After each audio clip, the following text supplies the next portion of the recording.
नमस्कार, मैं छत्तीसगढ़ अखबार के यूट्यूब चैनल इंडिया आजकल के स्टूडियो से सुनील कुमार। इस खबर को अच्छा कहूं, बुरा कहूं, मजेदार कहूं, क्या कहूं, मुझको समझ नहीं पड़ रहा है। एक महिला लुट गई है, ठगा गई है। 7 लाख रुपया उससे ठग लिया गया। ठग ने शादी भी कर ली उससे, इसलिए अब इसको अच्छा क्या कहूं मैं। लेकिन जुर्म का जो तरीका है वो बड़ा ही अनोखा है।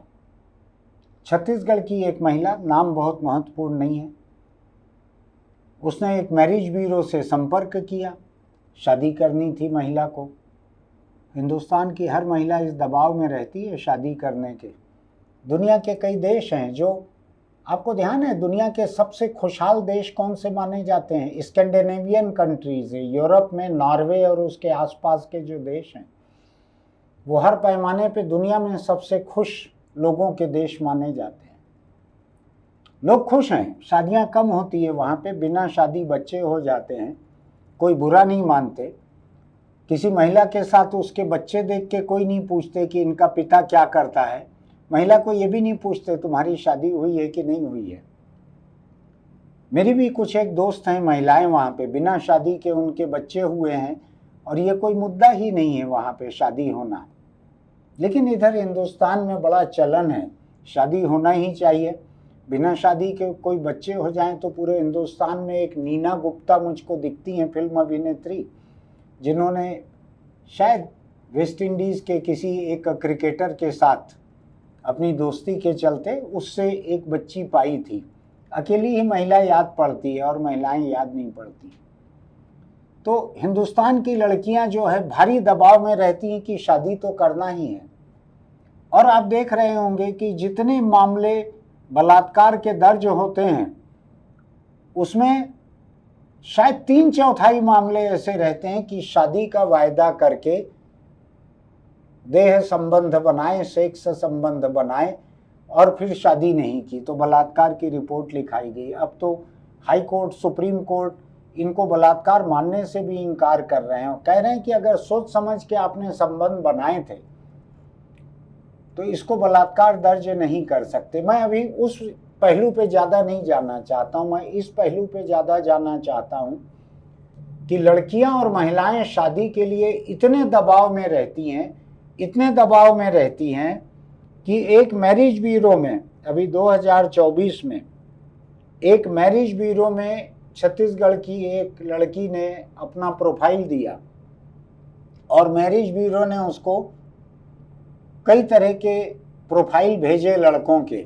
जब वो पसंद नहीं आए तो मैरिज ब्यूरो चलाने वाली महिला चित्रा चौधरी ने क्या किया, उसने संपर्क करने वाली लड़की को अपने पति की प्रोफाइल भेज दी और वो उसको पसंद आ गई। तो चित्रा चौधरी मैरिज ब्यूरो चलाती थी। जब एक ग्राहक जो कि महिला थी उसको कोई सुझाए गए प्रोफाइल पसंद नहीं आए लड़कों के, तो अपने पति का ही प्रोफाइल उसने भेज दिया। वो उसको पसंद आ गया तो उससे शादी हो गई। अब आप देखिए, शादी हो गई सोच समझकर। महिला ने ही अपने पति की शादी करा दी मैरिज ब्यूरो की एक ग्राहक से। वो उसको अपने घर भी ले गया हरियाणा, वहां रखे रहा 11 महीने उसको परिवार के साथ। इधर पत्नी जो है मैरिज ब्यूरो चला रही है, उधर पति जो है मैरिज ब्यूरो के मार्फत मिली एक ग्राहक को शादी करके ले गया। धीरे धीरे उसने उससे पैसा नोचना खसोटना चालू कर दिया। तो शायद 7 लाख रुपए उसने ले लिए। घर वालों की तबीयत खराब है, इलाज है, कोई और काम है। अब महिला जो है अपने पति को तो पैसा देगी। तो 7 लाख रुपया ले लिया उसने और उसके बाद गायब हो गया। वो महिला जो है फिर छत्तीसगढ़ में बिलासपुर में आकर फिर उसने एक पार्लर वगैरह खोला, उससे खरीदारी भी करवा ली। इस आदमी ने कार वार खरीद ली इससे और गायब हो गया। अब आप सोचिए शादी का दबाव कितना रहता है कि एक लड़की ने कितना मुश्किल से पैसा इकट्ठा करके जमा करके रखा होगा, लेकिन पहले शादी करने के लिए खर्च किया, फिर जो पति बना है ताज़ा ताज़ा उसकी फरमाइशों पे खर्च किया, फिर उसकी काल्पनिक ज़रूरतों पे खर्च किया, उसके परिवार के इलाज पे खर्च किया। तो नए किस्म की ठगी है ये, जिसमें पति पत्नी दोनों ने मिलकर तय किया।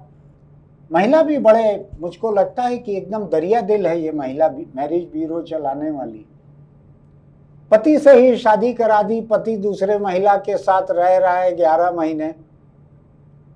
महिला को केवल रुपए पैसे से लेना देना था, उससे पति पत्नी ने मिलकर 7 लाख या उससे ज्यादा लूट लिया, ठग लिया। तो मुझको ठगों में भी इतनी दरिया दिली थोड़ा कम देखने में मिली है कि महिला ठग ने अपने पति की शादी दूसरे से करा दी। मैं मजेदार इसीलिए कह रहा हूं, जिस महिला के साथ धोखा हुआ है मेरी पूरी हमदर्दी है। इनको सजा मिले ठगों को, ये भी मैं चाहता हूं। महिला को उसका पैसा वापस मिल जाए, ये भी मैं चाहता हूं। उसके शादी वगैरह की भरपाई तो नहीं हो सकती, लेकिन मैं सोच रहा हूं कि ठगी का ये कैसा नया किस्म है ये। बिल्कुल अभी तक मैं सुनता था कि लुटेरी दुल्हन ऐसा आता था, शादी हुई 4 दिन रही, 6 दिन रही, पूरे गहने लेके भाग गई, फिर दूसरे से शादी हुई। तो ऐसी कई लुटेरी दुल्हनों का मामला सामने आया था, जिसमें 4 दिन में 6 दिन में वो गहने नगदी सब लेके भाग जाती थी। उसके बाद फिर दूसरी शादी करवाते थे उसकी, फिर उसको लूट के भाग जाती थी। ऐसी खबरें आई थी। ये बिल्कुल नया है। मैरिज ब्यूरो खोला, अपने पति की ही प्रोफाइल भेज दी, शादी करवा दिया, साल भर पति रह रहा है उसके साथ में। ये त्याग बड़ा है ये ब्यूरो चलाने वाली महिला का, पैसे कमाने के लिए, ठगने के लिए।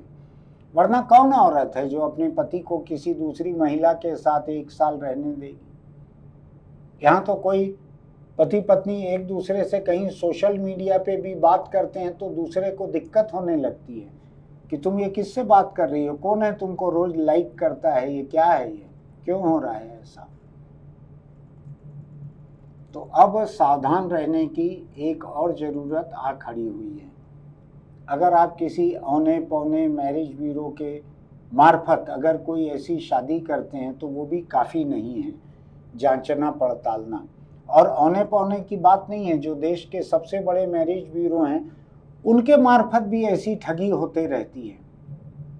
तो कुल मिलाकर मुझको लगता है कि आपको एक ऐसी प्राइवेट जांच एजेंसी की ज़रूरत है। पुलिस के ऊपर मैं जिम्मा नहीं डालता, पुलिस तो काम में इतनी दबी हुई है, लदी हुई है कि वो आपके लिए जाके जांच पड़ताल नहीं कर पाएगी। लेकिन यहीं पे मुझको लगता है कि एआई के खतरे से परे भी एक ऐसे नए एम्प्लॉयमेंट की गुंजाइश मुझको दिखती है, जिसमें अगर प्राइवेट जासूसों की संस्था अगर ऐसी आ जाए, जो आप जिससे मोहब्बत करते हैं, आप जिससे शादी करना चाहते हैं, जिसको भागीदार बनाने वाले हैं, ऐसे व्यक्ति का इतिहास वर्तमान इसको टटोलने के लिए अगर आप ऐसे किसी प्राइवेट इन्वेस्टिगेटर को अगर काम दें और वो जाके उसके गांव जाके, उसके शहर जाके, उसके रिश्तेदारी से, उसके सोशल मीडिया पेज से,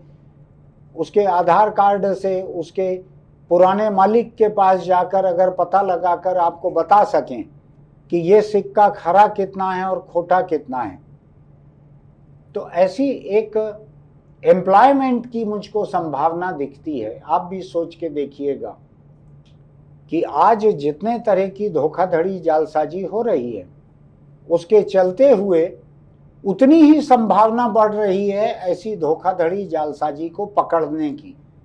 पुलिस आपकी मदद नहीं कर पाएगी, वो जुर्म होने के पहले पिक्चर में नहीं आती है। आप पुलिस को अगर चिट्ठी लिखेंगे कि मैं हरियाणा के सिरसा में फलाने फलाने आदमी से शादी करने जा रही हूँ, कृपया देख के बताएं कि इसके खिलाफ कोई जुर्म तो दर्ज नहीं है, पुलिस के हाथ ऑलरेडी भरे हुए हैं बहुत तरह से, वो नहीं कर पाएगी मदद। लेकिन निजी जासूसों की एक गुंजाइश बनी हुई है, होता है, अभी भी होता है। बहुत बड़े बड़े शहरों में, महानगरों में ऐसे प्राइवेट इन्वेस्टिगेटर रहते हैं जो जाकर जांच करके आपको रिपोर्ट देते हैं। ऐसी अधिक जांच होती है बेवफाई की, कि मेरा पति 4-4 5-5 दिन बाहर रहता है, थोड़ा देख के बताओ कि ये कहाँ जाता है, किसके साथ गुलछर्रे उड़ाता है। तो 50,000 रुपये उस महिला से लेके कोई जासूस उसके पीछे लगेगा, पति के दूसरे शहर में जाएगा, वहाँ वो किसी लड़की को लेकर मॉल में खरीदारी करवा रहा है, घूम रहा है समंदर के किनारे, डांस कर रहा है डिस्को में, तो वो पता लगा के कुछ फोटो खींच के ला के रिपोर्ट देता है महिला को कि ये तुम्हारा पति करता है बाहर। ऐसे ही कोई पति पत्नी की भी जासूसी करवा सकते हैं। तो मुझको लगता है कि पति पत्नी करवाएं ना करवाएं अलग बात है, लेकिन शादी के पहले, रिश्ते के पहले आपको ऐसा करवाना चाहिए। अभी ट्रंप ने क्या किया है पता है आपको? उसने पूरी दुनिया में छात्रों को वीज़ा देने के लिए, छात्र छात्राओं को वीज़ा देने के लिए अमेरिका के जितने एम्बेसी में डेस्क हैं, वीज़ा डेस्क, उनको सबको कह दिया एक भी नया वीज़ा इंटरव्यू करना ही नहीं है। ट्रंप ये करने जा रहा है कि जितने लोग अप्लाई करेंगे वीज़ा के लिए, उनके सोशल मीडिया पेज देखे जाएंगे कि वो क्या लिखते हैं। हो सकता है ये भी देखें कि ट्रंप के बारे में कैसी सोच रखते हैं, या फिलिस्तीन के बारे में क्या सोच रखते हैं, या इस्लाम या ईसाई या हिंदू धर्म के बारे में कैसी सोच रखते हैं, जेंडर इक्वलिटी पे क्या सोचते हैं। ऐसे 100 तरह की चीज़ें देखी जाएगी उनके सोशल मीडिया प्रोफाइल पर, और इसका भी एक रोल रहेगा फैसला लेने में कि इनको अमेरिकन वीज़ा देना है कि नहीं। ऐसा ही मुझको लगता है कि एक जांच एजेंसी शुरू हो सकती है जो बिना कानून तोड़े हुए, कि कोई किसी से शादी करने की कोशिश करे, अप्रोच करे, तो उसकी जॉब प्रोफाइल को देखा जाए, उसके सोशल मीडिया प्रोफाइल को देखा जाए, उसके मोहल्ले में जाके पूछताछ की जाए और धोखे से बचाया जाए अपने क्लाइंट को। मुझको लगता है कि ऐसे काम की बड़ी गुंजाइश है। अगर एआई लोगों को बेरोजगार करने जा रहा है, तो ये ह्यूमन इंटेलिजेंस है, ये इंसानी निगरानी है, इंसानी जांच पड़ताल है, ये इंसानी कॉमन सेंस है जो जांच करवाए लोगों का रिश्ता करने के पहले। अभी तो लोग नौकरी पे रखने के पहले ऐसी जांच पड़ताल करवा रही हैं बड़ी बड़ी कंपनियां। अगर आपके सोशल मीडिया प्रोफाइल पर किसी के लिए गाली गलौज, रेप की धमकी लिखी हुई है आपने किसी के लिए भी,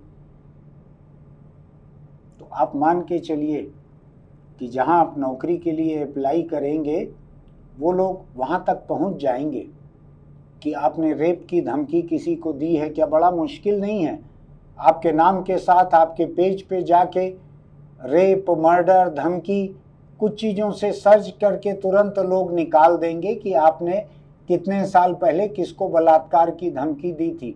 और मान के चलिए उसके बाद आपकी नौकरी की या रिश्ते की भी संभावना घट जाएगी।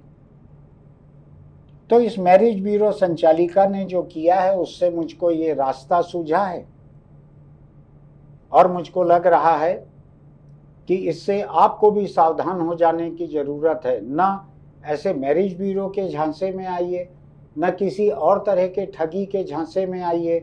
अगर शादी जैसा बड़ा फैसला किसी के बारे में ले रहे हैं, तो उसमें जांच पड़ताल करने वाला एक ब्यूरो अलग रहना चाहिए, मैरिज ब्यूरो से अलग।